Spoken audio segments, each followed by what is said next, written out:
Hey there. Subscribe to my channel. And also press this bell icon. Bismillahirrahmanirrahim.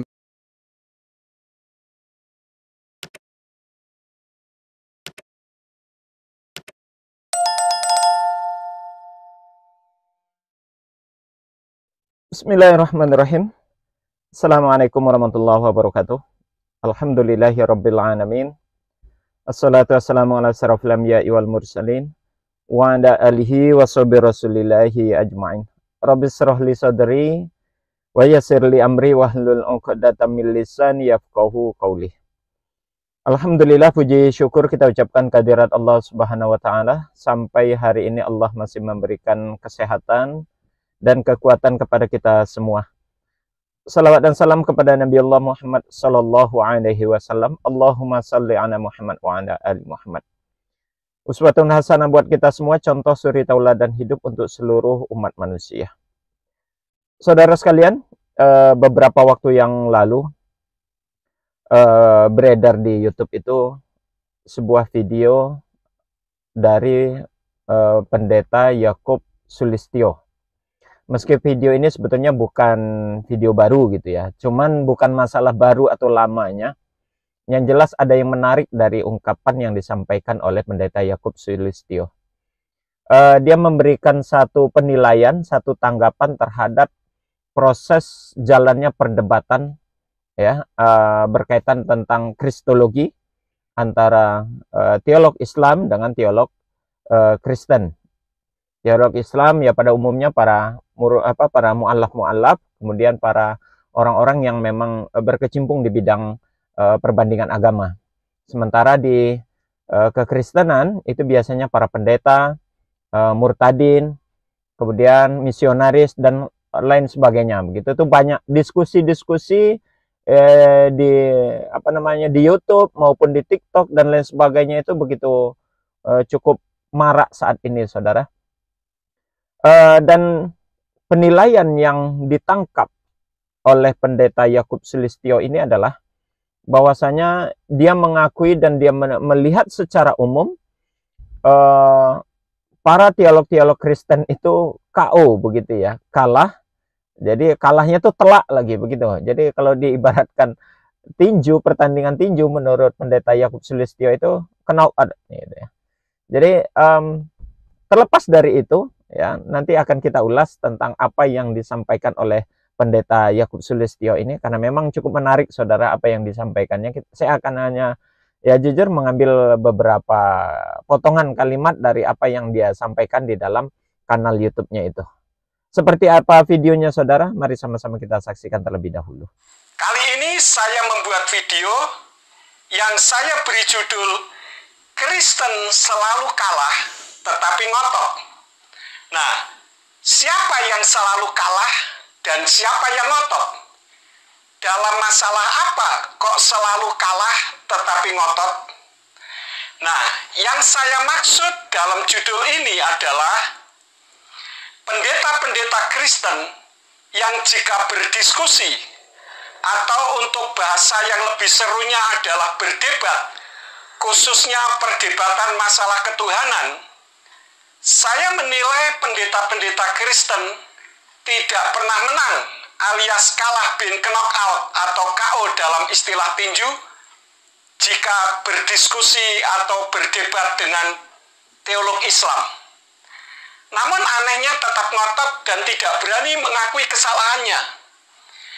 Dan dalam pandangan saya, hal ini sebetulnya sangat memalukan. Sebetulnya hal itu bukan dikarenakan pendeta-pendeta Kristen itu bodoh, sama sekali tidak. Melainkan karena mengungkapkan kebenaran dari terjemahan kitab yang tidak benar, yaitu dari terjemahan Yayasan Lembaga Alkitab Indonesia. Sudah kita saksikan bagaimana penilaian pendeta Yakub Sulistyo yang begitu jujur. Dia mengatakan dengan jelas dan tegas bahwa hasil diskusi yang dilakukan oleh para teolog oleh para apologet baik dari pihak Muslim maupun pihak Kristen yang memang begitu sangat marak saat ini. Dia menilai para pendeta itu kalah telak begitu ya. Nah, saya akan membicarakan atau mencoba mengajak kita berbincang tentang kata-kata diskusi itu sendiri, saudara. Sebetulnya makna diskusi itu bukan ingin mencari satu titik akhir yang berujung kepada menang dan kalah. Bukan itu sebetulnya. Karena memang diskusi itu pada dasarnya bukanlah satu pertandingan, bukan satu perlombaan. Ya. Tapi itu wacana ataupun sarana, ya, wadah, begitulah bahasanya itu, di mana orang itu berdiskusi, berdebat untuk mencari titik yang benar gitu lah. Ya, titik benar itu yang mana begitu. Siapa yang benar? Pihak yang satu atau pihak yang lainnya begitu. Kata-kata inilah yang pada dasarnya yang ingin menjadi satu tujuan dari perjalanan sebuah diskusi, ya. Intinya nanti akan mencari titik kebenarannya di mana, begitu ya. Bukan titik pembenaran, ya, tapi kebenaran. Apa bedanya dengan antara kebenaran dengan pembenaran? Ya, saya yakin saudara juga pasti tahulah makna antara kebenaran dengan pembenaran. Kebenaran itu dasar berpijaknya atau pola yang dibangun dari kebenaran itu adalah realita, fakta, data, bukti. Nah, biasanya itu yang menjadi tolak ukur sesuatu itu dapat dikatakan benar, dapat dikategorikan benar atau salah. Ya. Jadi ada barometernya, saudara. Ada datanya, ada faktanya, ada buktinya, ada realitanya. Tentu dalam hal ini kalau seandainya yang didiskusikan itu adalah tentang agama, maka referensinya adalah kitab suci. Ya. Baik kalau di Islam, kitab sucinya adalah Al-Quran. Sementara bagi saudara-saudaraku yang beragama Kristen, referensinya adalah, barometernya adalah Alkitab itu sendiri, gitu ya. Jadi itu jadi standar tolak ukurnya. Sesuatu itu dikatakan benar, ya, kalau sesuai dengan tolak ukur yang ada. Ya. Ketika sesuatu itu keluar dari konsep atau tolak ukurnya, alat ukurnya, maka sesuatu itu akan dikatakan tidak benar, begitu ya, atau salah, bahasa lainnya itu begitu. Nah, inilah yang akan dicari dalam proses diskusi itu. Saya katakan tadi, barometernya adalah fakta, data, realita, dan bukti yang ada. Nah, ini menjadi acuan dalam pola kita berdebat ataupun di dalam berdiskusi. Maka di dalam diskusi itu, kalau mencari kebenaran itu lebih identik kepada konsep thinking, ya, mengutamakan konsep thinking gitu ya. Jadi bukan asumsi. Beda halnya dengan pembenaran. Kalau kebenaran tadi adalah realita, bukti, data, dan kenyataan yang ada, sementara pembenaran itu bahasa lain dari pengakuan. Nah, kalau kata-kata pengakuan itu, dasar pijaknya pada umumnya adalah asumsi, pada umumnya adalah rasa, pada umumnya adalah satu analisa yang itu belum tentu sesuai dengan kenyataan yang ada. Itu pembenaran, maka dia melahirkan satu pengakuan. Nah, apa hubungannya dengan diskusi yang nanti pada akhirnya melahirkan satu titik antara kebenaran dengan pembenaran? Inilah yang menjadi masalah dalam proses dan cara diskusinya apologet antara Islam dengan saudara-saudaraku yang beragama Kristen, begitu. Kenapa Islam dipandang oleh pendeta Yakub Sulistyo itu selalu menang? Karena memang apologet Islam itu selalu menggunakan data dan realita yang ada berdasarkan kitab suci, tentunya rujukannya sebagai tolak ukur tadi. Karena kami menyadari, kami memahami, ketika itu keluar dari tolak ukur, alat tolak ukurnya itu tadi, yang dalam hal ini adalah kitab suci, maka itu tidak lagi benar. Asumsi yang dimunculkan oleh para apologet Kristen, ya, yang pada akhirnya itu menumbuhkan satu dogma. Dan kalau kita mau cek dogma ataupun asumsi yang dilahirkan, itu banyak keluar dari alat ukurnya tadi. Ya, kita katakan dalam hal ini alat ukurnya adalah Alkitab. Ya, keluar dari koridor makna yang terkandung di dalam Alkitab, maka terjadilah asumsi-asumsi yang salah. Asumsi-asumsi yang tidak sesuai dengan teks yang terdapat di dalam alat ukur itu tadi. Ya, dalam hal ini tentunya Alkitab itu sendiri. Karena pada umumnya para apologet kekristenan ya, itu menafsirkan ayat berdasarkan asumsi-asumsi yang ada di dalam benaknya. Sehingga tidak jarang pola pemahaman satu pendeta dengan pendeta lain itu bisa berbeda tentang satu konsep saja, tentang satu ketuhanan saja. Konsep Tuhan saja itu bisa berbeda. Ya, itu bisa berbeda, saudara. Kenapa? Karena dasar berpijaknya adalah asumsi, analogi, ya, tidak berdasarkan realita, data, dan bukti yang ada di dalam Alkitab itu sendiri. Sehingga ini mudah untuk diserang dan mudah untuk dipatahkan. Sebaliknya, pihak saudara-saudaraku yang beragama Kristen, mereka mudah untuk dikalahkan dan sulit untuk membantah. Tidak usahlah dengan antara Kristen dengan Islam begitu.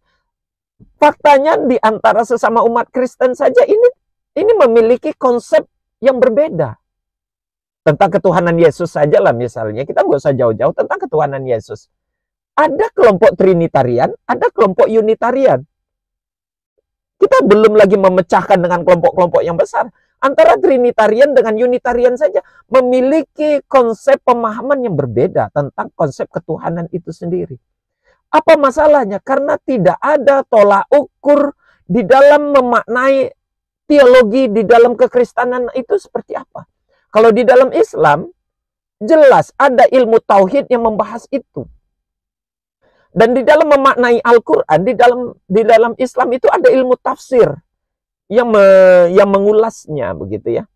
Ada ilmu tafsir, ada ulumul Qur'annya, yang di dalam itu ada asbabun nuzul, ada wahyu, ada macam-macam. Ada nasih dan mansukh, ada i'jaz, ada mutlak dan muqayyad begitu ya. Ada qiraat, ada tafsir, takwil dan terjemah, macam-macam. Nah, itu semua dijadikan referensi untuk menafsirkan Quran. Sekarang di dalam menafsirkan Alkitab, ilmu apa yang dipakai? Apa tolak ukur? Apa standarisasi di dalam memaknai, di dalam menafsirkan Alkitab itu? Tidak ada. Sehingga pendeta hanya mengacu kepada dogma yang dilahirkan oleh para bapak gereja itu, ya, para pendiri gereja yang terdahulu. Dan ironinya, makna para pendiri gereja itu dalam menafsirkan ayat dengan yang sekarang itu sudah berbeda lagi. Sehingga sekali lagi ini mudah untuk ditekan, mudah untuk disalahkan, dan sangat mudah untuk dipatahkan. Makanya pendeta Yakub Sulistyo itu memberikan satu penilaian dan kesimpulan kalah telak gitu ya. Para apologet kekristenan itu kalah telak. Ya karena memang fakta, bukti, dan data yang ada itu tidak sesuai dengan apa yang mereka sampaikan. Itu yang pertama. Yang kedua, tadi pendeta Yakub Sulistyo juga mengatakan penyebab ini ya karena para pendeta, para apologet merujuk kepada tafsir-tafsir yang salah yang diterbitkan oleh LAI, Lembaga Alkitab Indonesia sendiri. Bayangkan, kalau lembaga Alkitab itu sebagai pusat di dalam memaknai, di dalam menerjemahkan, di dalam memberikan arti kitab itu sendiri saja sudah salah. Ya sudah tidak dapat dipungkiri lagi, tidak diragukan lagi, karena pada akhirnya orang pun menyampaikan kepada jemaat dan ketika diskusi juga akan salah. Nah, benar apa yang disampaikan oleh pendeta Yakub Sulistyo itu benar adanya. Jadi kalau mau benar, coba kembalilah kepada alat tolak ukurnya tadi, Alkitab itu sendiri. Makna-makna yang terkandung di dalam Alkitab itu merujuk kepada sana dengan makna yang sebenarnya gitu loh. Seperti apa sebetulnya apa yang ada di dalam Alkitab, seperti apa yang disampaikan itu harus matching, harus harus sinkron lah begitu ya. Maka jangan heran para pendeta sendiri, para petinggi-petinggi gereja pada akhirnya ia meninggalkan kekristenan disebabkan karena apa? Karena apa yang diajarkan dengan apa yang ada terdapat di dalam Alkitab itu tidak sinkron. Tidak sinkron, saudara. Berbeda. Ya, maka di dalam Alkitab sendiri dikatakan itu, Yesus mengakui mereka itu mengikuti ajaran-ajaran manusia. Mereka seperti orang buta yang menuntun orang buta. Orang buta menuntun orang buta, apalagi namanya? Tentu menuju kepada kesesatan. Nah, ini yang menjadi satu polemik begitu, saudara. Jadi polemik di dalam kekristenan itu sendiri, gitu ya. Maka jangan disalahkan dan tidak heran kalau Kristen itu banyak perpecahannya dan setiap perpecahan memiliki konteks ketuhanan yang berbeda, syariat yang berbeda dan memiliki pola pandang dan tata cara beribadah pun berbeda.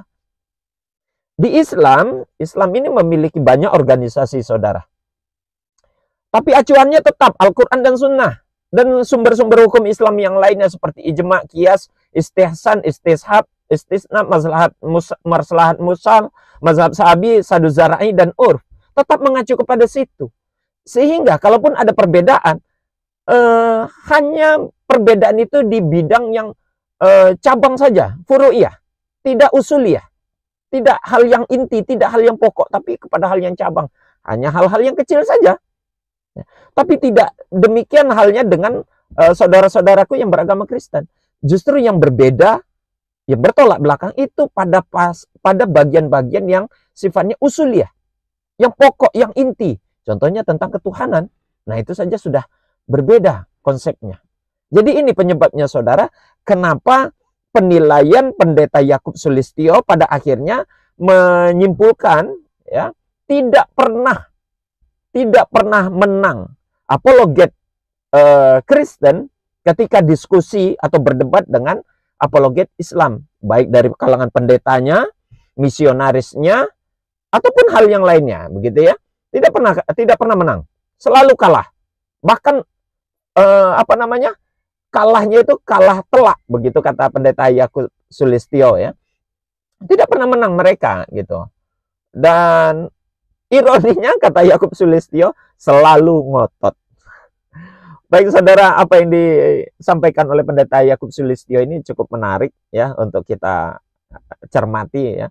Karena memang ya jarang-jarang ada yang begini pendeta yang mau mengaku dengan jujur tentang proses jalannya diskusi itu. Namun demikian seperti yang saya katakan di awal tadi, diskusi itu pada dasarnya bukan mencari menang dan kalah, tapi mencari titik yang benar itu yang mana dan yang salah yang mana, begitu ya. Jadi bukan menang dan kalah karena memang ini bukan satu pertandingan, bukan satu perlombaan. Ini untuk mencari kebenaran di antara dua perbedaan. Demikian saudara, semoga ini bermanfaat dan kita akhiri dengan kafaratul majelis. Subhanakallahumma wa bihamdik asyhadu an la ilaha illa anta astaghfiruka wa atubu ilaik. Assalamualaikum warahmatullahi wabarakatuh.